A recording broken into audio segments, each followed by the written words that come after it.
May mga report ngayon mga pare ko about sa wishlist nitong si Giannis kung sakaling matuloy nga raw yung trade niya at gusto nitong bumagsak sa isang malaking city.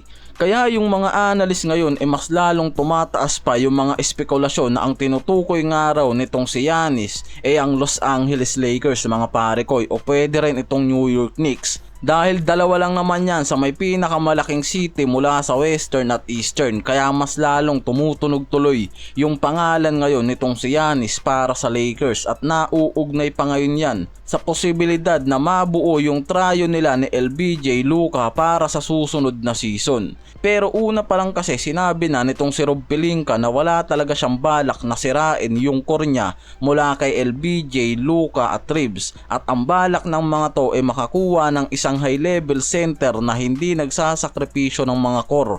Si Giannis naglaro kasi sa Bucks bilang forward mga pare koy. May mga comment kasi na hindi center itong si Giannis. Pero mga pare koy, sa height kasi nitong si Giannis na 6'11", eligible naman talaga yan para maglaro bilang center.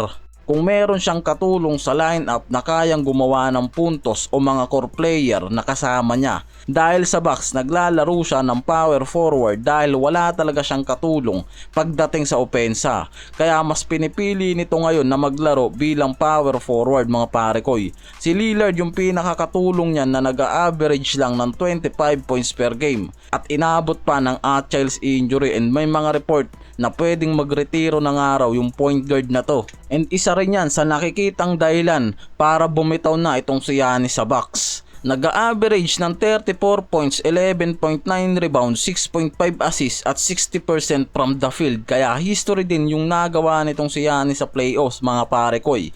Pero hindi talaga sapat yan para makalusot sila sa second round. Talagang binubuhat nitong si Giannis ng matindi ang Bucks pero hindi pa rin sapat. 3 taon na rin kasing magkasunod mga pare koy na nahulog itong Bucks sa first round ng playoffs. Kaya ang dami na rin mga espekulasyon na pwedeng ito na yung last year ni Giannis para maglaro dito sa Milwaukee Bucks. Una pa lang kasi talaga nagparamdam na itong si Giannis mula sa trade nitong si Luka sa Lakers, and sinabi niya na masaya siya na mapunta sa mga big market ang mga player na European. And alam naman natin na isa rin itong si Giannis sa mga European player. So possible na magkaroon ng isang big trade para dito kay Giannis na maaaring mangyari nga sa mga big market. Dahil may mga report ngayon mga pare koy na ayon mismo dito kung sakaling maghahanap nga raw siya ng trade, ang babagsakan nga raw niya isang big city mga pare koy. Mula sa East and Western, alam natin na ang pinakamalalaking city lang naman dyan mula nga dito sa Los Angeles Lakers at New York Knicks. Kaya naman yung possible talaga na pinagpipilian nitong si Giannis yung dalawang team na yan.